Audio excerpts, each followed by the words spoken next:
You're with Julian on a brown note and a review of It film Project Hail Mary, which is now moving on to streaming after a very impressive and heartwarming box office performance in two main ways. One of which is that I really hate it when films like Tomorrowland come out and they're very expensive, new, original, not repeats, not remakes, not sequels, just a new original concept sci-fi movie. And they just bombed spectacularly, and with a huge budget, up to 250 million. This was heading that way with an obtuse storyline, and it's done nearly $600 million at the box office for some reason. And the other thing is Ryan Gosling, one of my favourite actors, as I am male, and every male does indeed worship Ryan Gosling because he is me. Seeing him do so well in a film that is basically him, if you think of The Martian with Matt Damon, you're on a similar wavelength to this film. And I think the directors are really interesting, Phil Lord and Christopher Miller.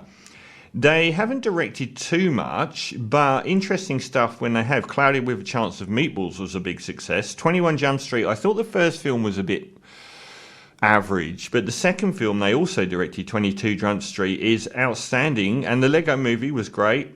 And in between they've sort of been involved in stuff like the Spider-Man Across the Spider-Verse and that kind of stuff, which I didn't like. I liked the first Spider-Verse film, which they also were writers of. So it's been a long time since they actually had a directing credit. And they've come back with Project Hail Mary, and the overview is that scientists find out that there's this purple line going through space from the sun to Venus, and that it's actually microorganisms that are basically feeding off the sun and slowly dimming it. And the whole of humanity has to come together to find a way of stopping this, or within 30 years... things are going to go south very, very quickly, and basically they throughout the galaxy and the surrounding star systems that many of the stars, the suns of each individual solar system, have failed because these parasites have been devouring it or taking the energy out of the sun. So we get this great wake up of him at the start of the movie where he's woken up in suspended animation, doesn't know where he is or why he's there, which goes on for a long time because he has amnesia as to about what happened. So we get fed piecemeal the fact that he was a school teacher, but in the past he had come up with some outlandish ideas to do with science related to what's going on. The government have drafted him in to work on this project and to find out if there is any way of stopping or reversing what's happening to our sun. Otherwise, it is going to go out, and that's it. That's the end of humanity, the Earth, and everything. And it flips backwards and forwards between him being on this giant spaceship floating through space that has reached the only star they can find that doesn't have this thing going on, even though it's got these micro bugs going to the surface of that particular star. It doesn't seem to have any effect on it. So they want to find out what's going on here. And it flicks backwards and forwards between him in real time in the spacecraft, gradually coming to terms with his past as bits of it are revealed with the other side of the film, featuring the wonderful Sandra Hüller, the German actress who is one of the best actors in the world, in Tar, in so many films, Zone of Interest recently as well. That's in the last 3 years maybe. But many film credits, always brilliant, really good here. If not, I wish she'd been given a little bit more to do. One of the most capable people out there. And the other major element is the alien. So I might be spoiling things, but this 2-hour, 40-minute film, he spends a lot of his time with an alien. And this is a really high concept. I mean, we've done the planet, Earth, solar system being destroyed thing many times. So I would say that one of the many references in this film that feels like it was constructed out of lots of other films.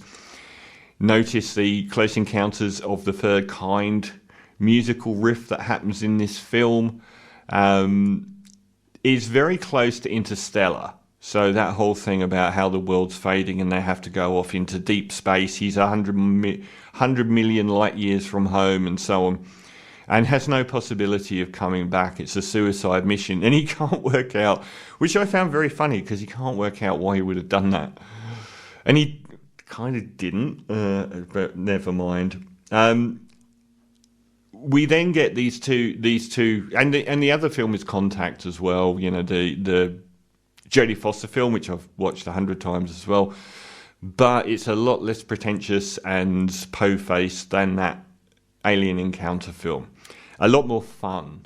And these people were involved in the Lego movie, and that should tip you off. The people that were involved in making the Lego movie made Contact, you'd be halfway there. Pretty much every element of this film is from other films, but it does very, very well in cribbing from them. It never makes you feel like it was a lack of imagination on behalf of the screenwriters, just the fact that it was paying homage to them, and it does a very good job. Centre, I love Ryan Gosling, and it's great to see him in such a prominent role. I think probably would have said the same about Matt Damon in The Martian as well. And it's got that same sort of vibe of, I think if it was compared to The Martian or Ad Astra, the Brad Pitt one, where he's basically on his own for much of the film, it's probably closer to The Martian in that it's often hilarious. It's often really, really funny. The alien is automatically one of the great, you know, if you get an R2-D2 type character in one of these films, they really stand out and shine personality-wise.